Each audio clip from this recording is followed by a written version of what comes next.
চীনের তিয়ানজিনে দুদিনব্যাপী সফর শেষে সোমবার রাতে দিল্লিতে ফিরে এসেছেন ভারতের প্রধানমন্ত্রী নরেন্দ্র মোদী। তিনি সেখানে সাংহাই কোঅপারেশন অর্গানাইজেশন বা এসসিও জোটের শীর্ষ সম্মেলনে অংশ নেন এবং চীনের প্রেসিডেন্ট শি জিনপিং এবং রাশিয়ার প্রেসিডেন্ট ভ্লাদিমির পুতিনের সঙ্গে দ্বিপাক্ষিক বৈঠকও করেন। আন্তর্জাতিক মহল বলছে এই সম্মেলনের প্রভাব কিছুদিন পরই বোঝা যায়, তবে বাংলাদেশের ক্ষেত্রেও যে প্রভাব পড়বে সেটা হলফ করে বলছেন বিশেষজ্ঞরা। প্রথমত, বাংলাদেশের সেনাপ্রধান জেনারেল ওয়াকারুজ্জামান যে কোনো মুহূর্তে পালাতে পারেন, তবে এটা ভারতের কথা শুনে নাকি হাসিনাকে ফেরাতে নাকি নিজেকে বাঁচানোর জন্য দৌড়াদৌড়ি করছেন সেটা সময় বলবে। এই বিশ্ব নেতাদের মাঝে নেই একজন ছিল চিরশত্রু পাকিস্তানও, তবে নেই কেন ভারত? মাত্র দুদিন আগেও তো চীনের প্রেসিডেন্ট শি জিনপিং আর রুশ প্রেসিডেন্ট ভ্লাদিমির পুতিনের সাথে বৈঠক করেছিলেন তিনি। প্রিয় বন্ধু, আমেরিকার শুল্ক চাপে পিষ্ট হয়ে ভারত সুসম্পর্ক গড়ে তুলেছিল শত্রু চীনের সাথে। হঠাৎ এমন কি হয়েছে? চীনের ঐতিহাসিক সামরিক কুচকাওয়াজ, যেখানে রীতিমতো নিজেকে নয়া বিশ্ব নেতা হিসেবে তুলে ধরেছেন চীনের প্রেসিডেন্ট শি জিনপিং, সেই অনুষ্ঠানেই দেখা গেল না ভারতের প্রধানমন্ত্রী নরেন্দ্র মোদীকে। অমিত ভাই, সাম্প্রতিক সময় আমাদের সেনাবাহিনী পাকিস্তান গেছে, ভারত গেছে, কি বলে চীন সফরে গেছে, তুরস্কে গেছে। এখান থেকে আসলে কি রেজাল্ট পাওয়া গেছে যে সেনাবাহিনী প্রধান সফর করলেন? এই সফরগুলো বেশিরভাগই গোপন হয়, কিন্তু দেখুন, আমি নিজে একজন বাংলাদেশ বংশোদ্ভূত, বাংলাদেশে আমার জন্ম, বাংলাদেশ। সালামু আলাইকুম। বাংলাদেশ আওয়ামী লীগের জন্য একটু খারাপ সংবাদই বলা যেতে পারে, কারণ দলটির রাজনৈতিক কার্যক্রম নিষিদ্ধ হলেও দল হিসাবে কিন্তু আওয়ামী লীগকে এখনো নিষিদ্ধ করা হয়নি। তো এই যে নিষিদ্ধ করা হয়নি, সেখান থেকে একটা পারসেপশন ছিল যে আওয়ামী লীগকে চাইলে নির্বাচনে অংশগ্রহণ করতে পারে। আসসালামু আলাইকুম রহমতুল্লাহ, সবাই কেমন আছেন? আশা করি সবাই অনেক অনেক ভালো সুস্থ আছেন। সবাইকে স্বাগতম জানাচ্ছি আমাদের আরেক নতুন ভিডিওতে। প্রতিদিন মতো আমি আপনাদের সিরিয়াত ফারুকি। আজকের ভিডিও টাইটেলটা আমরা দেখে বুঝতে পেরেছেন আজকে কি বিষয়ে অনেক কথা বলবো। বিশ্বের অন্যতম পরাশক্তির দেশ চীন, তারা সামরিকভাবে যে কতটুকু শক্তিশালী তা বলার অপেক্ষা রাখে না। আজকে তাদের স্বাধীনতা দিবস উপলক্ষে তারা আবারও প্রমাণ করেছে যে তারা সারা বিশ্বের সাথে সারা বিশ্বের মধ্যে কিভাবে এগিয়ে যাচ্ছে। আজকে চীনের স্বাধীনতা দিবস উপলক্ষে চীনের প্রেসিডেন্ট শি জিনপিং এবং বিশ্বের বেশ কয়েকজন হেভিওয়েট নেতাদেরকে নিয়ে তাদের কুচকাওয়াজ করা হয়। সেখানে বিশ্বের বিভিন্ন নেতারা উপস্থিত থাকলেও সেখানে উপস্থিত ছিলেন না ভারতের প্রধানমন্ত্রী নরেন্দ্র মোদী। কেন তিনি উপস্থিত ছিলেন না সেটা নিয়ে কিন্তু নানান আলোচনা সমালোচনার জন্ম দিয়েছে। অন্যদিকে কিছুদিন আগে চীনের সফর শেষ করে বাংলাদেশে ফিরেছিলেন সেনাপ্রধান। তিনি কি বার্তা নিয়ে আসলেন, আর শেখ হাসিনার জন্য বা কি বার্তা নিয়ে আসলেন? তবে কি এবার কপাল খুলে যাচ্ছে শেখ হাসিনার? কি করতে চলেছে? আপনারা জানেন চীন আজকে যে বিষয়টা, অর্থাৎ তাদের যে সামরিক অস্ত্র, তাদের যে সৈন্য, যে দৃশ্যগুলো দেখিয়েছে, যেভাবে ইতিমধ্যে প্রকাশ করেছে, যেটা নিয়ে সামাজিক যোগাযোগ মাধ্যম বলে সারা বিশ্বের মানুষ হাঁ করে তাকিয়েছে। অনেকে রীতিমতো অবাক। প্রথম দেখাতে ভিডিওগুলো দেখলে মনে হবে যে এআই দিয়ে তৈরি কোনো ভিডিও, তবে নয়, এগুলো আসলে বাস্তব। তারা কিভাবে বিশ্বের মধ্যে তারা এগিয়ে গিয়েছে এবং তারা কিভাবে নিজেদেরকে কতটুকু শক্তিশালী সেটা প্রমাণ করার রীতিমতো চেষ্টা চালিয়ে যাচ্ছে। দর্শক, আর বেশি কথা না বলে আমরা ভিডিওগুলোর মাধ্যমে একটু ধারাবাহিকভাবে দেখে আসবো। ইতিমধ্যে আপনারা সবাই ভিডিওর শুরুতে বেশ কিছু অংশ বিশেষ দেখেছেন, বাকি অংশগুলো একটু পর আপনারা দেখতে পাবেন। তার আপনাকে অনুরোধ করবো যারা আমাদের চ্যানেলটিতে এখন তো সাবস্ক্রাইব করে সাথে থাকবেন। আর বেশি কথা না, আমরা একটু এখানে বিস্তারিত দেখি। বড় ধরনের প্রযুক্তিগত চুক্তি বাংলাদেশের সাথে করতে চায়, সামরিক চুক্তি বিশেষ করে, তখনই দেখা যায় যে কোনো না কোনো বাধা, অদৃশ্য একটি শক্তি তুরস্ককে সেখানে বাধাগ্রস্ত করে এবং কোনো না কোনো ভাবে সেটি পিছিয়ে যায়, হয় না, এই ধরনের বিষয়। অমিত ভাই, সাম্প্রতিক সময় আমাদের সেনাবাহিনী পাকিস্তান গেছে, ভারত গেছে, কি বলে চীন সফরে গেছে, তুরস্কে গেছে। এখান থেকে আসলে কি রেজাল্ট পাওয়া গেছে যে সেনাবাহিনী প্রধান সফর করলেন? এই সফরগুলো বেশিরভাগই গোপন হয়, কিন্তু দেখুন, আমি নিজে একজন বাংলাদেশ বংশোদ্ভূত, বাংলাদেশে আমার জন্ম, বাংলাদেশে আমার মাতৃভূমি, বাংলা আমার মাতৃভাষা। আমি আমার ব্যক্তিগত স্বার্থের দিক থেকে, অর্থাৎ বাংলাদেশের স্বার্থের দিক থেকে আমি যেটি মনে করি যে বাংলাদেশের উচিত এয়ারফোর্সটা চায়নার সাথে গঠন করা। অর্থাৎ বাংলাদেশের যে ফাইটার জেট গুলো রয়েছে, আপনারা দেখেছেন যে এগুলো কিন্তু ব্যাপক পুরনো।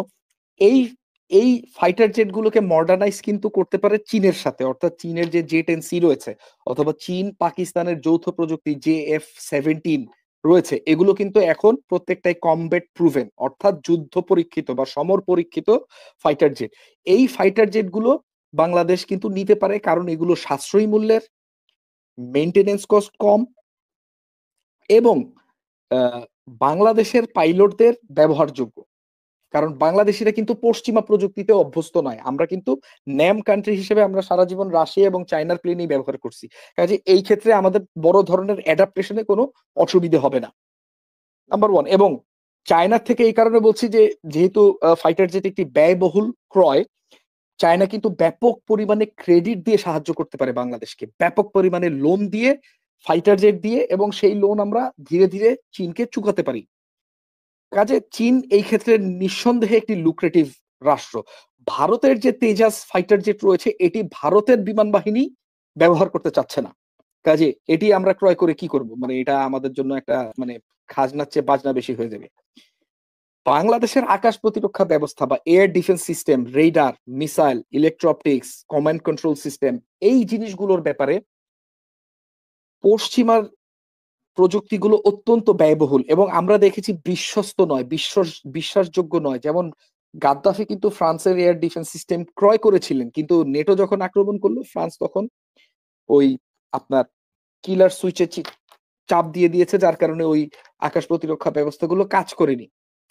একইভাবে কিন্তু সাদ্দাম হোসেনের ওই রোল্যান্ড এয়ার ডিফেন্স সিস্টেম ছিল, কিন্তু এগুলো কাজ করেনি। মার্কিন যুক্তরাষ্ট্র যখন আক্রমণ করে, মার্কিন এবং ব্রিটিশ বিমান বাহিনীগুলো যখন আক্রমণ করলো ইরাকে। কাজে দেখা যাচ্ছে যে পশ্চিমা বিশ্ব আসলে এই ক্ষেত্রে বিশ্বস্ত পার্টনার হওয়ার কোনো সম্ভাবনা নাই।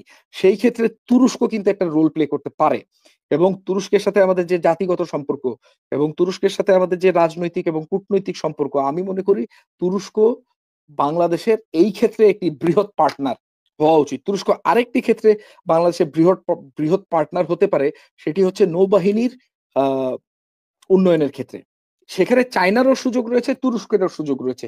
সেইখানে কিন্তু যৌথ দুটি রাষ্ট্রের সাথেই বাংলাদেশ একই সাথে ক্রয়ও করতে পারে এবং একই সাথে যৌথ প্রযুক্তির বিনিয়োগের মাধ্যমে, যৌথ প্রযুক্তি এবং প্রযুক্তিগত এবং অর্থনৈতিক বিনিয়োগের মাধ্যমে বাংলাদেশে উৎপাদন করতে পারে। যার একটি মডেল আমরা দেখেছি করাচি শিপইয়ার্ডে তুরস্কের প্রযুক্তিতে, এবং তুরস্ক এবং পাকিস্তানের যৌথ বিনিয়োগে, এবং চায়নারও সেখানে বিনিয়োগ রয়েছে।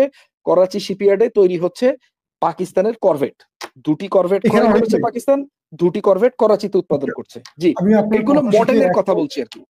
আমি আপনার কথার সাথে একটা মানে মতামত যোগ করি। এটা বলবে, পাকিস্তানে যখন ভারত অপারেশন সিঁদুর শুরু করে তখন। সালামু আলাইকুম। বাংলাদেশ আওয়ামী লীগের জন্য একটু খারাপ সংবাদই বলা যেতে পারে, কারণ দলটির রাজনৈতিক কার্যক্রম নিষিদ্ধ হলেও দল হিসাবে কিন্তু আওয়ামী লীগকে এখনো নিষিদ্ধ করা হয়নি।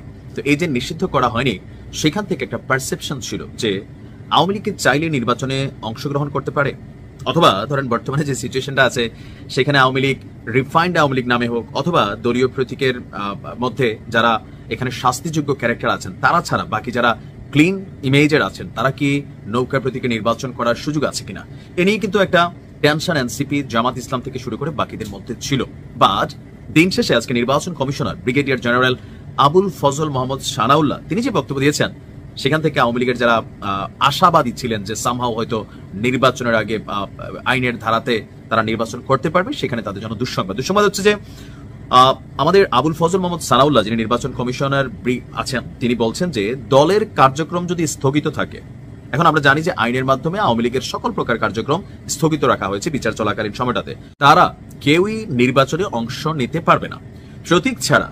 ওই দলের কেউ স্বতন্ত্র দাঁড়াতে পারবে কিনা, যেমন কথার কথা, যেমন ধরেন আওয়ামী লীগ করতো, এখন তিনি নৌকার বিপরীতে তিনি মনে করলেন যে তিনি কথার কথা যে কাচি অথবা সামহাও যে কোনো একটা মার্কা নিয়ে স্বতন্ত্রভাবে নির্বাচনের সুযোগ আছে কিনা, এইটাও এখন পর্যন্ত কনফার্মেশন আসে নাই। অর্থাৎ আওয়ামী লীগের স্থগিতাদেশ প্রত্যাহার না হলে আগামী জাতীয় সংসদ নির্বাচনে দলটি তাদের দলীয় প্রতীক নিয়ে অংশগ্রহণ করতে পারবে না। আওয়ামী লীগের নাম না নিলেও নিবন্ধন স্থগিত থাকা দলের বিষয়ে এভাবেই ইসির অবস্থান স্পষ্ট করেছেন কমিশনার সানাউল্লাহ। আজকে নির্বাচন ভবনে গণপ্রতিনিধিত্ব আদেশ সংশোধন নিয়ে কথা বলার সময় নির্বাচন কমিশনার আবুল ফজল মোহাম্মদ সানাউল্লাহ সাংবাদিকদের তিনি এই তথ্যগুলো দিয়েছেন। তিনি বলছেন যে গণপ্রতিনিধিত্ব আদেশের সংশোধনীতে আইন প্রয়োগকারী সংস্থার তালিকায় সশস্ত্র বাহিনীকেও যুক্ত করা হয়েছে। জেলা নির্বাচন কর্মকর্তা ভোট কেন্দ্র স্থাপন করবেন। আদালত কর্তৃক যারা ফেরারি ঘোষিত হবেন তারাও নির্বাচনে অংশ নিতে পারবেন না। ইভেন লাভজনক পদে যারা আছেন বলে গণ্য হবেন এবং যারা সরকারি 50% বা তার বেশি শেয়ার আছে এমন প্রতিষ্ঠানে কাজ করেন তারাও অংশ নিতে পারবেন না। এছাড়া হলফনামায় তথ্য গোপন বা মিথ্যা, এগুলো পুরোনো যে বিষয়টা আছে। এখন মূল কথা হচ্ছে আওয়ামী লীগের অনেক নেতাকর্মীরা তারা কিন্তু আশা করতেছিল যে সামহাও স্বতন্ত্রভাবে তারা নির্বাচন করবে। আর আরেকটা যেটা আশা ছিল সেটা হচ্ছে জাতীয় পার্টির মধ্যে তারা কানেক্টেড হবেন এবং জাতীয় পার্টির মাধ্যমে তারা নির্বাচনে আসবেন ক্লিন ইমেজের যে সকল প্রার্থীরা আছেন। তবে জাতীয় পার্টি নিয়েও বিপিন রোডের ঘটনাকে কেন্দ্র করে সর্বদলীয় যে ঐক্য হয়েছে সেখান থেকে সরকারের উপর বিশেষ করে এনসিপি, জামাত ইসলাম তারা কিন্তু একটা বড় ধরনের চাপ তৈরির চেষ্টা করছেন জাতীয় পার্টির রাজনীতিকে নিষিদ্ধ করার জন্য। তবে হবে কিনা সেটা এখনো সময় বলে দিবে। তবে রাইট নাও আওয়ামী লীগের জন্য দুঃসংবাদ বা খারাপ সংবাদ আমরা এটাই বলতে পারি যে এই আগামী নির্বাচনে আপনার আওয়ামী লীগ কোথাও না কোথাও নির্বাচনে আসলে অংশগ্রহণ করতে পারছে না। এর পরবর্তী সময় হয়তো বা পরবর্তী নির্বাচনে আবার সিস্টেমিকলি হয়তো আসবে। ভালো থাকুন, আসসালামু আলাইকুম। এই বিশ্ব নেতাদের মাঝে নেই একজন, ছিল চিরশত্রু পাকিস্তানও, তবে নেই কেন ভারত? মাত্র দুদিন আগেও তো চীনের প্রেসিডেন্ট শি জিনপিং আর রুশ প্রেসিডেন্ট ভ্লাদিমির পুতিনের সাথে বৈঠক করেছিলেন তিনি। প্রিয় বন্ধু, আমেরিকার শুল্ক চাপে পিষ্ট হয়ে ভারত সুসম্পর্ক গড়ে তুলেছিল শত্রু চীনের সাথে। হঠাৎ এমন কি হয়েছে? চীনের ঐতিহাসিক সামরিক কুচকাওয়াজ, যেখানে রীতিমতো নিজেকে নয়া বিশ্ব নেতা হিসেবে তুলে ধরেছেন চীনের প্রেসিডেন্ট শি জিনপিং, সেই অনুষ্ঠানেই দেখা গেল না ভারতের প্রধানমন্ত্রী নরেন্দ্র মোদীকে। আর তাই স্বাভাবিকভাবে আলোচনা চলছে চীনে কেন নেই মোদী। তাহলে কি ভাটা পড়েছে চীনের সাথে ভারতের স্বার্থের বন্ধুত্বে, নাকি আমেরিকা শুল্ক উঠিয়ে নেবে এই আশায় এখনো রয়েছে ভারত, আর সে কারণেই আমেরিকাকে আর চটাতে চায়নি নরেন্দ্র মোদী? বিশ্লেষকরা বলছেন মোদী না থাকার পেছনে কাজ করছে কূটনৈতিক ও রাজনৈতিক কারণ। রাশিয়া থেকে তেল কেনার জেরে ভারতের উপর 50% শুল্ক আরোপ করে ট্রাম্প প্রশাসন। প্রিয় দর্শক, ইতিমধ্যে আপনারা সবাই দেখেছেন যে বেশ কয়েকটা প্রতিবেদন দেখেছেন, যে প্রতিবেদনগুলো দেখে অনেক তথ্য আপনারা আশা করে জানতে পেরেছেন। এই ভিডিওগুলো সম্পর্কে আপনার মূল্যবান মতামত অবশ্যই জানতে চাই, কমেন্ট সেকশনে জানাতে ভুলবেন না। ধন্যবাদ সবাইকে এতক্ষণ সাথে থাকার জন্য। দেখাবো না কোনো ভিডিওতে, ভালো থাকবেন, সুস্থ থাকবেন। ততক্ষণ পর্যন্ত আমাদের চ্যানেল সাবস্ক্রাইব করে সাথে থাকবেন। আল্লাহ হাফেজ।